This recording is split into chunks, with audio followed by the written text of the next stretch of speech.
मैं हूं अनिल सक्करवाल। रोज की तरह आज फिर उपस्थित हूं आपके लिए फिजिक्स क्लासेस लेकर। कक्षा 12 का सिलेबस हम कर रहे हैं। एक बात, कक्षा शुरू करने से पहले एक बात मैं आपसे कहना चाहता हूं। वैसे मैं न तो अधिक बोलने का सामर्थ्य रखता हूं और न ही मुझे ज्यादा बोलने का अधिकार है, लेकिन फिर भी आपके अग्रज बड़े होने के नाते मैं आपसे एक सलाह जरूर देना चाहता हूं कि जीवन में आप किताबों के प्रति सचेत रहें और किताबों को अपना साथी बना लें, और आप वो किताबें भी पढ़ें जो आपकी मजबूरी नहीं हो। यानी सिलेबस के अलावा भी कुछ और आप राइटर्स की किताबें, कुछ अच्छी किताबें आप पढ़ना चाहें तो पढ़ सकते हैं। अब कुछ सोच रहे होंगे भी किताबें हमें क्या देंगी, तो किताबें जो है वो आपको जीवन में रास्ता दिखाएंगे। जब आपको ये लगेगा कि अब कहाँ जाएं, क्या करें, किस रास्ते में जाएं, तब किताबें आपको रास्ता दिखाएगी, आपको गलत रास्ते पे जाने से रोकेगी और आपको सही डायरेक्शन प्रदान करेगी। जब आप रो रहे होंगे तो किताबें आपके आंसू पोंछेंगी, आपको मुस्कुराने की वजह देंगी। इसलिए किताबों का जो साथ है वो जीवन में सबसे ज्यादा अहमियत रखता है। और अब इन्हीं किताबों के साथ कोई हम अपने फिजिक्स की किताब का साथ शुरू करते हैं वापस वहीं से।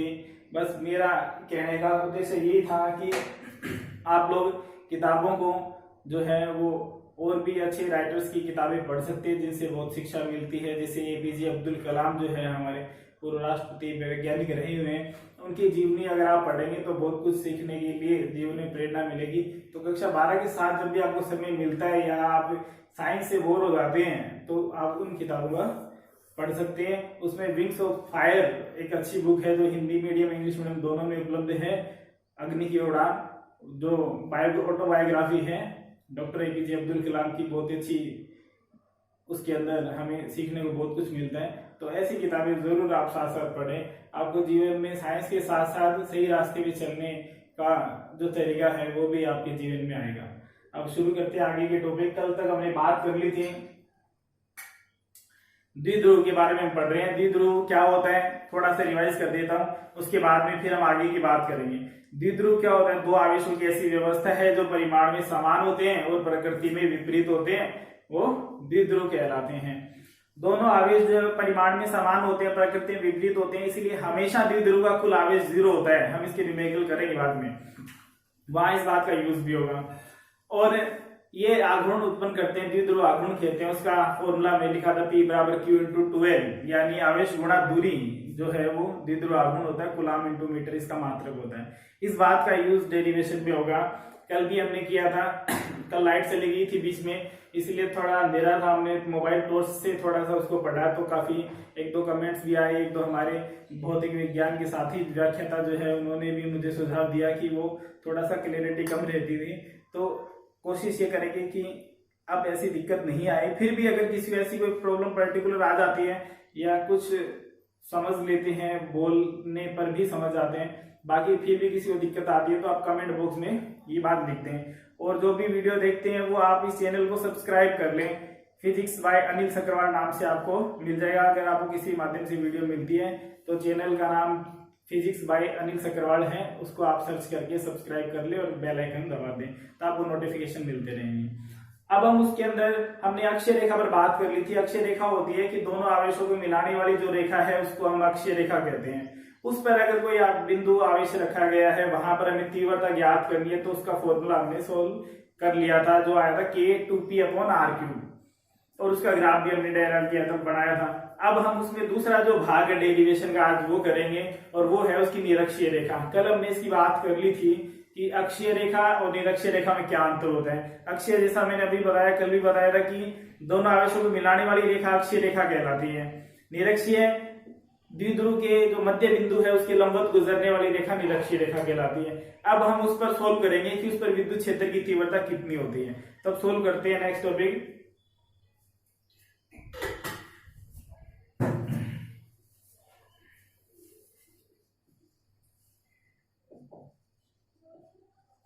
द्विध्रुव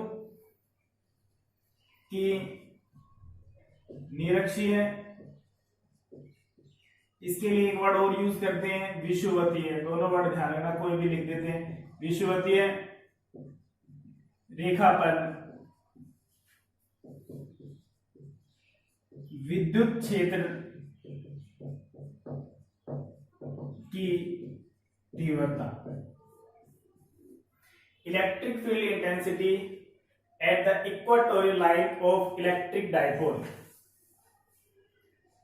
electric field intensity of at equatorial line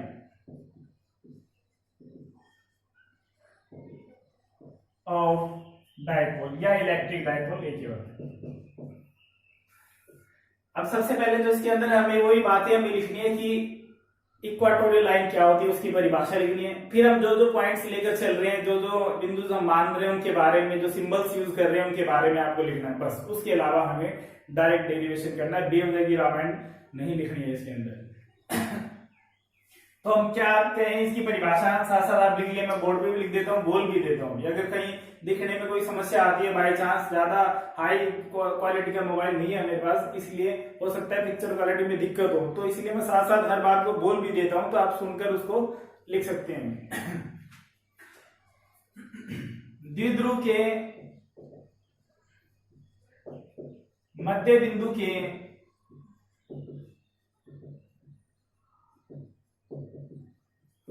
लंबवत गुजरने वाली रेखा विषुवतीय रेखा कहलाती है।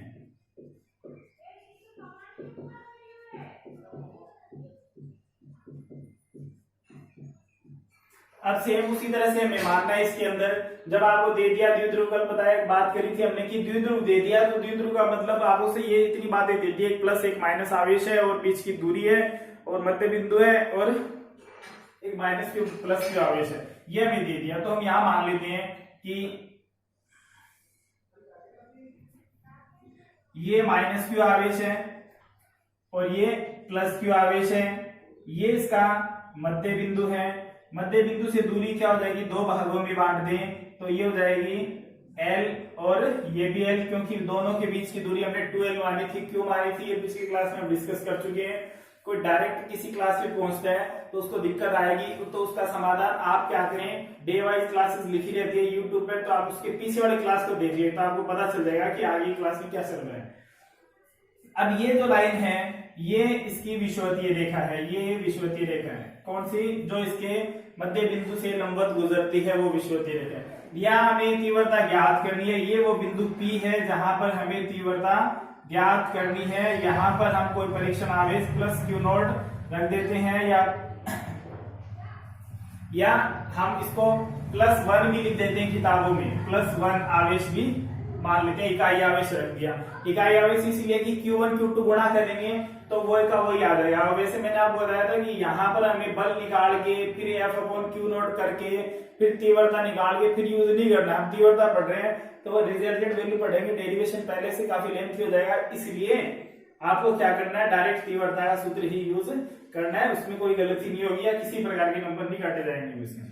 अब देखो यहाँ दूरी हम कहां से लेते हैं, सेम वही बातें करेंगे, स्थिति चेंज हो गई, कैलकुलेशन चेंज हो जाएगी, रिजल्ट चेंज हो जाएगा। हम कहां से ले रहे हैं, मध्य बिंदु से ले रहे हैं, यहाँ से मध्य बिंदु से, तो मध्य बिंदु से दूरी लेते हैं। जब इधर थी तो भी मध्य बिंदु से दूरी थी, यहाँ है तो भी मध्य बिंदु से दूरी है, ये जो दूरी है वो R है। अब यहां से सोल्व करते हैं इसे, ये दूरी काम आएगी, इसके लिए ये दूरी काम आएगी। अब देखो पहले इसका मैकेनिज्म समझ लेते हैं हम कि यहाँ से ये प्लस आवेश है, ये क्या करेगा, इसको अपनी तरफ आकर्षित करेगा, या इधर से भी आप ये बात मान सकते हैं, दोनों तरीके से सोल्व कर सकते हैं। अगर ये कहे माइनस क्यू इस पर बल लगा रहा है तो माइनस क्यू क्या करेगा, प्लस आवेश है, इसको अपनी ओर आकर्षित करेगा, तो इसकी बल की जो दिशा है वो किधर हो जाएगी, इस दिशा में हो जाएगी, इस दिशा में तीव्रता हो जाएगी, ठीक है। तो यहां से इस तीव्रता को मान लेते हैं, क्या हो गया, E1। और इधर से देखें तो ये जो आवेश है वो क्या करेगा, इस पर बल लगाएगा, इस पर बल लगाएगा तो इस बल की ये दिशा होगी वही तीव्रता की दिशा हो जाएगी, तो इधर E2 आ जाएगा। ऐसा क्यों लिया हमने, क्योंकि यहां से देखें तो ये प्लस आवेश है, ये भी प्लस आवेश है, ये इसको क्या करेगा, प्रतिकर्षित करेगा, तो प्रतिकर्षित करेगा इसको दूर हटाएगा।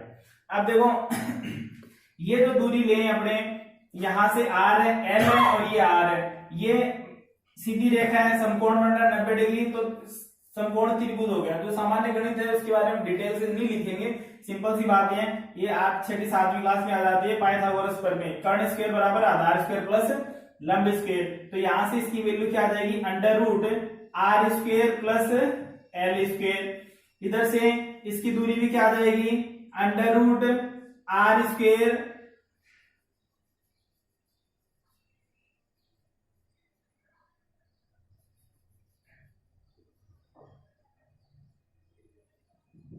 यहां लिख रहा हूं मैं, under root R square plus L square. अब देखो ये दो भुजाएं बराबर है, ये भुजा दोनों में कॉमन है, ये भी बराबर है और तीसरी भुजा भी बराबर है, इसलिए त्रिभुज क्या हो गए, सर्वांग हो गया है, जैसा इधर है वैसा ही इधर है। तो यहां से इस भुजा के साथ ये जो कोण बन रहा है, ये मान ले थीटा है, तो ये कोण भी क्या आएगा, ये कोण भी थीटा आएगा। अब देखो यहां से आगे की बात, इसको सोल्व करने से पहले जितना सोल्व किया उतना लिखते हैं, फिर बाद में इसके बारे में भी हमें और डिस्कस करना पड़ेगा, फिर करेंगे, वरना सारा मिक्स हो जाएगा।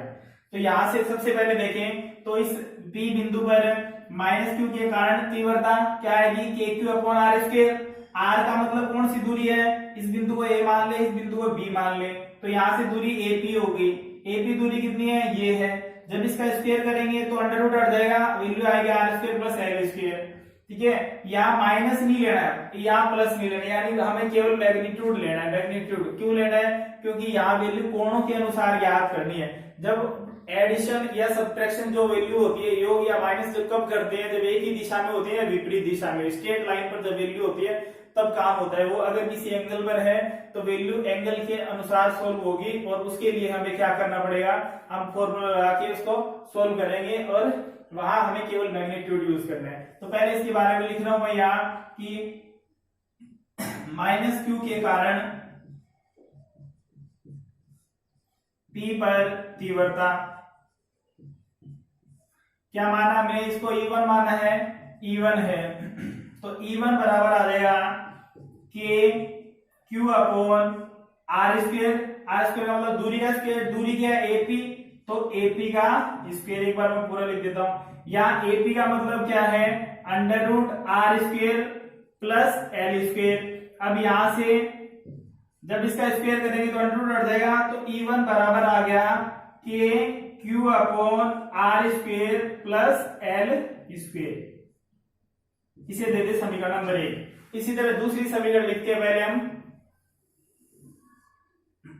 दूसरी समीकरण लिखें, प्लस क्यू के कारण P पर तीव्रता प्लस क्यू आवेश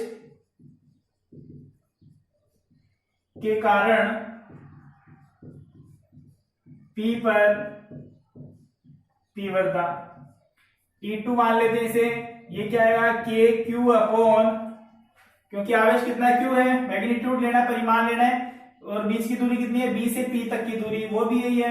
फिर भी लिख देते हैं अपने बीपी का स्क्वायर, और यहाँ लिख देता हूं ब्रैकेट में बीपी की जो वैल्यू है वो है under root R square plus L square. अब यहाँ मान रखते हैं E2 इज इक्वल टू क्या आ गया, K Q upon R square plus L square, क्योंकि इसका स्क्वायर करेंगे तो अंडर रूट हट जाएगा। समीकरण नंबर 2 दे दो। अब यहाँ से 1 व 2 से क्या स्पष्ट हो गया, पहली बात तो ये हो गई कि E1 और E2 क्या है, बराबर है। एक बात तो ये आ गई। अब हमें आगे सोल्व करना है। E1 E2 बराबर है, तो जहां दोनों वैल्यूज आ रही है वहां दोनों की जगह E1 रख सकते हो, दोनों की जगह E2 रख सकते हो। अब देखो इसके लिए आगे दो तरीके हैं सोल्व करने का। एक इसका स्ट्रक्चर से हम सोल्व कर सकते हैं, दूसरा एक मैथमेटिकल तरीका है वो सोल्व कर सकते हैं। दोनों की हम बात कर लेते हैं। मैथ्स वाले जो बच्चे हैं उनके लिए ये तरीका, मैथमेटिकल तरीका ज्यादा बेस्ट रहेगा, और बायो वाले बच्चे हैं उनको भी अगर मैथ्स थोड़ा ठीक प्रैक्टिस कर लेते हैं, दिक्कत नहीं है तो भी वो उसका यूज कर सकते हैं। अदरवाइज उसका दूसरा तरीका जो कंपोनेंट मेथड जो है वो मैं आपको बता दूंगा, घटकों में विभाजित करके कैसे इसको सोल्व किया जा सकता है। तो पहले अपने मैथमेटिकल तरीका सोल्व करते हैं। यहां से देखो एक E1 तीव्रता इधर है, E2 इधर है, इसका मतलब रिजल्टेंट वैल्यू कहाँ होगी, बीच में कहीं ना कहीं इनके बीच में ही होगी। इनके बीच में होने के लिए E1 और E2 दोनों किसी कोण पर है, तो ये हम पहले बात कर चुके हैं, पिछले टॉपिक में भी हमने बात की थी, कूलॉम के नियम से संबंधित जब हम पढ़ रहे थे तो उसमें भी हमने एक न्यूमेरिकल आया था, उसके अंदर बात की थी। तो यहाँ पर भी वही बात अप्लाई होगी कि दो सदिशों का परिणामी सदिश जब निकालते हैं तो R = √p² + q² + 2pq cos theta आता है। वही बात बल में अप्लाई हो जाती है, दो बलों का परिणामी बल F √ F1² + F2² + 2F1F2 cos theta हो जाता है। वही बात तीव्रता में लागू हो जाती है, परिणामी तीव्रता E √ E1² + E2² + 2E1E2 cos theta apply होती है। इसी तरह मैग्नेटिक फील्ड आता है तो उसमें B की फॉर्म में आ जाता है, मैग्नेटिक मूवमेंट आता है तो उसमें M की फॉर्म में आ जाता है। तो जहां पर भी एंगल आ जाए वहां हम इस तरीके को सोल्व करते हैं, लेकिन उसके लिए हमारे पास पहले ये एंगल भी होना चाहिए क्योंकि इनके बीच में ये कोण बन रहा है। अब इस कोण को आप किसी भी तरीके से सोल्व कर लो, जैसे आपको समझ में आए वैसे ही।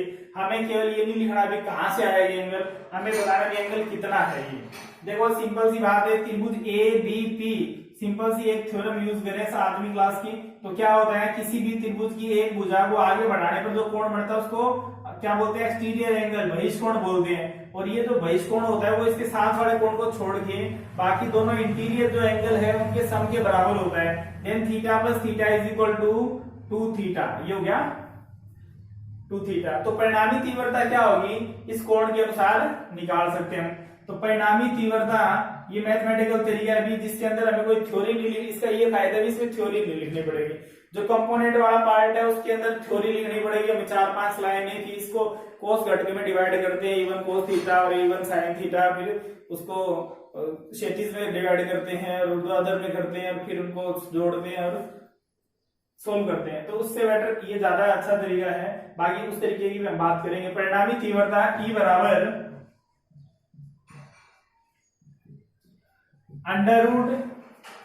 √E1² + E2² + 2E1E2 cos theta.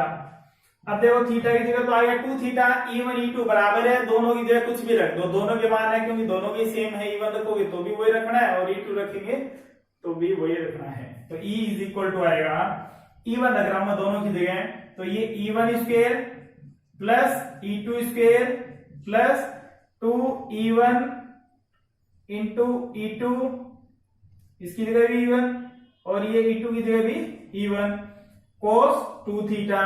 अब देखो क्या वैल्यू आ गई, E1² + E1² कितना हो गया 2E1² प्लस ये भी 2E1² और ये cos 2 थीटा। और यहां से देखें तो दोनों में से 2E1² कॉमन आ रहे हैं, तो 2E1² हमने ले लिया कॉमन, यहां बचा 1 प्लस यहां बचा 2E1² तो बाहर आ गया, यहां बचा cos 2 थीटा, तो यहां रख देंगे cos 2 थीटा और इसका अंडर चल ही रहा है। अब देखो 2E1² एज इट इज और 1 + cos 2 थीटा होता है 2 cos² थीटा। ये बात आप ध्यान रखना, भी फॉर्मूला नहीं पता है तो ध्यान रख लेना इसे, इसीलिए मैंने कहा था मैथ्स वालों को इजी रहेगा क्योंकि ये फॉर्मूला ट्रिग्नोमेट्री की पूरे चैप्टर में बहुत बार यूज कर लेते हैं वो, इसलिए उसको याद रखने की जरूरत नहीं आएगी, वो तो याद ही होगा। 2 cos² थीटा होता है इसका फॉर्मूला, जो 1 + cos थीटा होता है वो 2 cos² θ/2 होता है वैसे ओरिजिनल, तो इसमें 2 थीटा हो गया तो इसका आधा हो जाता है कोण, तो थीटा हो गया। इसको लिख दें 2 cos² थीटा। अब देखो 2 × 2 4 को रूट से बाहर निकालेंगे 2, E1² का अंडर रूट करेंगे E1, cos² थीटा का अंडर रूट करेंगे cos थीटा, और ये लगभग सोल्व भी हो चुके हैं इसका मान।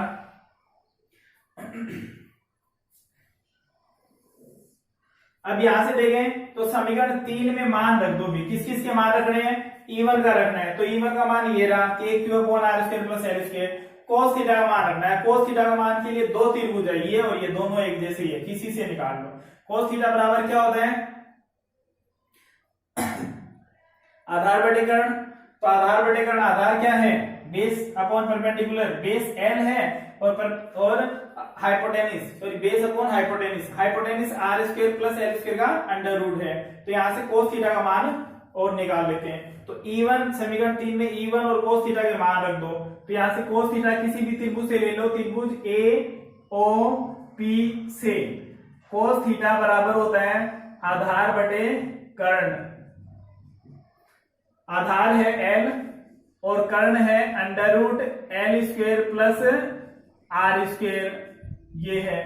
सभी मान किस में रख दो, समीकरण 3 में रख दो। E1 का मान है ही अपने पास समीकरण 3 से, समीकरण 3 से E इज इक्वल टू आ जाएगा 2, E1 की जगह रखेंगे K Q upon R square plus L square into L upon R square plus L square का अंडर रूट। अंडर रूट का मतलब होता है पावर 1/2। तो यहां से देखो K ऐसा कैसा, Q गुणा 2L, जो किसके बराबर हो गया, P के बराबर। यहां लिख देता हूं मैं कि ये P जो है वो किसके बराबर है, Q इंटू 2L के बराबर है। तो ये Q रहा, ये 2 और ये L सब गुणा में, ये ऊपर लिखे सब मल्टीप्लाई में है। तो इसकी जगह तो हो गया P, K ऐसा कैसा, इसकी पावर 1 है और इसकी पावर आधी है, टोटल होगी 1.5 यानी 3/2। तो यहां से E इज इक्वल टू क्या आ गया, ये आ गया K P upon R square plus L square और इसकी पावर कितनी आ गई, 3/2। इसको मैं दे देता हूं इक्वेशन नंबर 4। वैसे ये फाइनल फॉर्मूला है, लेकिन जैसे हमने अक्षीय रेखा के लिए इसके अंदर अप्लाई की थी एक बात कि स्पेशल केस की R जो है वो बहुत ज्यादा, अब जैसे ये हमने वैल्यू ली है तो ये यहाँ की बजाय यहाँ भी हो सकता था ये बिंदु, लेकिन द्विध्रुव की डेफिनेशन क्या है कि द्विध्रुव की डेफिनेशन में क्या बात आती है कि दूरी जो है वो अल्प होनी चाहिए, अल्प है और L क्या, उस अल्प का भी क्या है, आधा है, इसीलिए L बहुत छोटी है। तो स्पेशल केस हम इसके अंदर एक यूज कर रहे हैं। स्पेशल केस वो क्या है, if R is greater and greater than by L, then L can be negligible, उसको नगण्य मानकर छोड़ सकते हैं हम, 0 मान सकते हैं। तो यहां से E बराबर क्या आ जाएगा, E बराबर समीकरण 3 से, सॉरी समीकरण 4 से E बराबर आएगा K P अपॉन L, 0 हो गया, R स्क्वायर की पावर आ गई 3/2, 2 से 2 कैंसिल हो गया, K P upon R cube, ठीक है, ये वैल्यू आ गई। ये फाइनल फॉर्मूला इसका E is equal to K P upon R cube, ये फाइनल फॉर्मूला है समीकरण नंबर 5। इसको रिजल्ट में लिख सकते हैं कि ये निरक्षीय रेखा पर तीव्रता के लिए प्रतिबंध को व्यक्त करता है। अब यहां से भी वही बात दिखाई दे रही है कि E जो है वो व्युत्क्रमानुपाती है R क्यूब के। यहां भी अगर ग्राफ बनाए तो जो कल ग्राफ बनाया था वही बनेगा, इधर R ले लें और इधर E ले लें, तो यहां से ये वैल्यू आ जाएगी, इस तरह का ग्राफ आ जाएगा कि तीव्रता का मान दूरी के घन के व्युत्क्रमानुपाती होता है। यहाँ एक बात आपको नोट करनी है इसके अंदर कि जो दिख रहा है वो अपने को लिखना है थोड़ा सा, कि हमने क्या माना है, माना किसी द्विध्रुव में -q और +q आवेश 2L दूरी पर रखे गए हैं। सुन लेना आप, अपने आप लिख लेना इसको अपनी लैंग्वेज में और धीरे धीरे आर्डर डाल लेना भी आप, इसे जो भी हम सिंबल्स ले रहे हैं उनके बारे में 1-2 लाइन में आप बता दें। डेरिवेशन के अंदर जो फर्स्ट पार्ट है फिजिक्स का उसमें मोस्टली डेरिवेशन इस करेंगे हम, तो उसमें अपने को ज्यादा थ्योरी लिखने की कोई जरूरत नहीं है उसमें। तो आप ये लिखेंगे -q +q आवेश एक दूसरे से 2L दूरी पर स्थित है, जिसके मध्य बिंदु से R दूरी पर कोई बिंदु P है जहां पर विद्युत क्षेत्र की तीव्रता की गणना करनी है, बस और कुछ नहीं लिखना इसके अंदर। फिर पूरा ही डेरिवेशन, ये क्वेश्चन 4 नंबर का आता है और बहुत ही महत्वपूर्ण टॉपिक है। अक्षीय रेखा और निरक्षीय रेखा पर कोई भी एक टॉपिक आ जाता है इनमें से। अब देखो इसमें 1-2 बातें और इसी से रिलेटेड मैंने आपको बताया था कि एक तरीका और है इसका, क्योंकि अगर बायो वाले बच्चों में यहाँ कैलकुलेशन में दिक्कत आती है तो बिना कैलकुलेशन के भी काम चल जाएगा। तो ये तो आप पूरा लिख लें, और जो मैं तरीका आपको बता रहा हूं वो तरीका कहां से चेंज होगा, वो तरीका चेंज होगा यहां से, यानी उस तरीके में आपको ये बात नहीं लिखनी है, इसकी जगह जो मैं बताऊंगा वो बात आपको लिखनी है। यानी इतना तो आपको लिखना ही लिखना है कंप्लीट, कैसे कैसा यहाँ तक। उसके बाद क्या करना है, उसके बाद हम क्या करेंगे, इसको घटकों में विभाजित करेंगे। इसको मैं मिटा देता हूँ। उसके बाद घटकों में विभाजित करेंगे। कितने दाग है? 24-25 मिनट।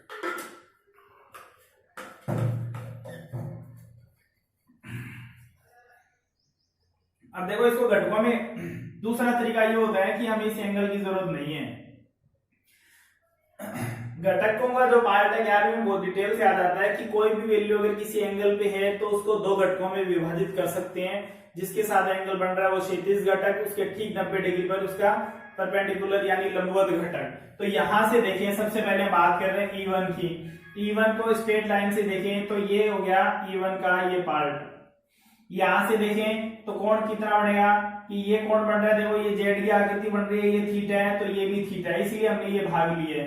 तो ये जिसके साथ कोण बन रहा है वो कौन सा घटक है, क्षैतिज घटक है। क्षैतिज घटक हॉरिजॉन्टल कंपोनेंट, इसको cos थीटा से लिखते हैं, तो ये हो गया E1 cos थीटा। ठीक है, क्योंकि ये एंगल क्या है, थीटा है। इसका वर्टिकल पार्ट जो किधर आएगा, नीचे की तरफ। अब कोई कहे भी वर्टिकल 90 डिग्री तो ऊपर भी तो बढ़ता है, वर्टिकल इसमें किधर लेते हैं ये बात आपको नहीं पता है तो ध्यान रखना कि जिसके कंपोनेंट कर रहे हैं वो बीच में होना चाहिए, दोनों वैल्यूज के बीच में, तभी वो रिजल्टेंट हमें मिलेगा। इसीलिए इस तरह से लेना है इसका वर्टिकल कि जिसके टुकड़े कर रहे हैं वो बीच में आए। तो यहां से ये जो वैल्यू है वो आ जाएगी E1 sin थीटा। अब इसी तरह से E2 को देखें तो E2 में भी देखो ये सीधी रेखा है और ये भी सीधी रेखा है, दो समांतर रेखाएं हैं। अगर ऐसे तिर्यक रेखा काटती है तो बनने वाले कोण क्या कहते हैं, ये मेरे को नहीं पता क्या कहते हैं इनको, लेकिन ये सारे कोण क्या होते हैं, बराबर होते हैं। इसलिए ये थीटा है तो ये भी क्या रहेगा, ये भी थीटा रहेगा। ठीक है, तो ये इसके साथ कोण बन रहा है, जिसके साथ थीटा जिसके साथ कोण बढ़ता है वो क्षैतिज घटक होता है हमेशा। तो E2 का क्षैतिज घटक भी इधर आएगा, इसको क्या कहेंगे, E2 cos थीटा। और इसका ऊर्ध्वाधर घटक देखो अब ये इधर आ रहा है, तो अब ऊर्ध्वाधर घटक ऊपर की तरफ आएगा, इसको क्या कहेंगे, E2 sin थीटा। अगर हमें एक कैलकुलेशन पार्ट नहीं करना है तो ये काम करना पड़ेगा। अब इसमें दिखाई दे रहा है कि E1 और E2 तो बराबर हो गए, तो E2 की जगह भी E1 रख दें, और sin थीटा है ही, और दोनों के बीच में कोण कितना बन रहा है, 180 डिग्री, यानी दोनों एक दूसरे के विपरीत दिशा में है, इसलिए परिणामी तीव्रता इनकी 0 हो जाएगी। दूसरी बात, ये दोनों एक ही दिशा में आ रहे हैं, एक ही दिशा में होते हैं, बल हो, तीव्रता हो, सदिश हो, कुछ भी हो तो वो जुड़ जाते हैं, इसलिए परिणामी मान इन दोनों के योग के बराबर आ जाएगा। तो अब आपको लिखना क्या है वो मैं आपको बता देता हूँ शॉर्ट में। आपको इसमें ये लिखना है कि यहाँ तीव्रता E1 व E2 के इसके बाद ये बात आपको लिखनी है। तीव्रता E1 व E2 के को दो घटकों में विभाजित करते हैं।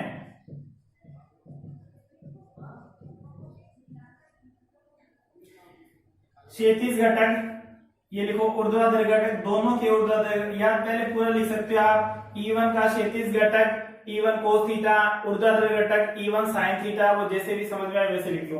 E2 का क्षैतिज घटक E2 cos थीटा, E2 का ऊर्ध्वाधर घटक E2 sin थीटा, चारों लिख लो।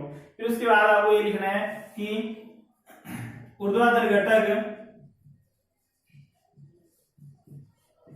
E1 sin थीटा व E2 sin थीटा परिमाण में समान एवं प्रकृति में विपरीत हैं, दिशा में विपरीत हैं, अतः इनका परिणामी शून्य होगा। दूसरी बात लिख लेंगे कि E1 cos थीटा तथा E2 cos थीटा दोनों एक ही दिशा में है, ये लिख लिया होगा हमें, अब इसकी जरूरत नहीं है, हम दूसरा तरीका कर रहे हैं तो इसको मिटा देता हूं मैं। तथा क्या लिखना है, तथा क्षैतिज घटक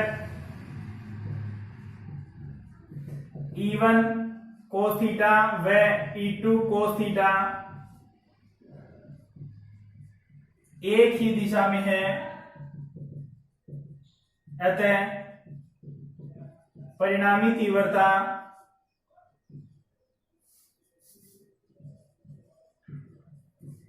इनके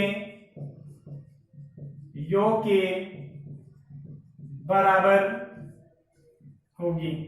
तो क्या लिखोगे, E बराबर E1 cos theta plus E2 cos theta. E1 और E2 दोनों बराबर है तो यहां भी E1 लिख दें, तो क्या आ जाएगा E1 cos theta plus E1 cos theta, तो क्या आ गया 2E1 cos थीटा।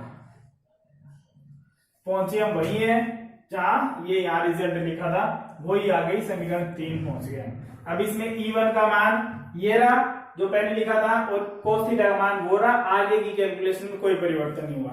तो बायोलॉजी वाले ऐसे कर सकते हैं अगर दिक्कत आए तो, वरना ऐसा बायोलॉजी मैथ ऐसा कुछ नहीं है, जो भी आपको जिस मेथड से समझ में आता है कैलकुलेशन मेथड में ये इतनी ये रामायण महाभारत नहीं लिखनी पड़ेगी तुम्हें, डायरेक्ट लिख सकते हो आप, इसमें कैलकुलेशन कर सकते हो। और दूसरा, अगर आपको ये इस कंपोनेंट समझ में आते कि थ्योरी ठीक है, कैलकुलेशन नहीं करनी पड़ रही, तो आप इस थ्योरी के मेथड से भी इसको कर सकते हो, दोनों ही तरीके सही है। लास्ट रिजल्ट की और इसके अंदर बात करते हैं। वैसे ये मैं मिटा रहा हूं इधर से। ये पूछ लेते हैं कि अक्षीय रेखा की तीव्रता और निरक्षीय रेखा की तीव्रता में क्या संबंध होता है आपस में, शॉर्ट क्वेश्चन है और ये कंपटीशन एग्जाम में भी पूछ लेते हैं, तो नोट डाल के आप इस बात को अलग से लिख सकते हैं। अक्षीय रेखा, देखो अक्षीय रेखा की तीव्रता क्या आई थी, अक्षीय, ये लिख देता हूं शॉर्ट में, ई का मतलब इलेक्ट्रिक फील्ड इंटेंसिटी, ई अक्षीय कितना मान आया था 2kp/r³। ई निरक्षीय जो आज हमने सोल्व की है उसका मान क्या है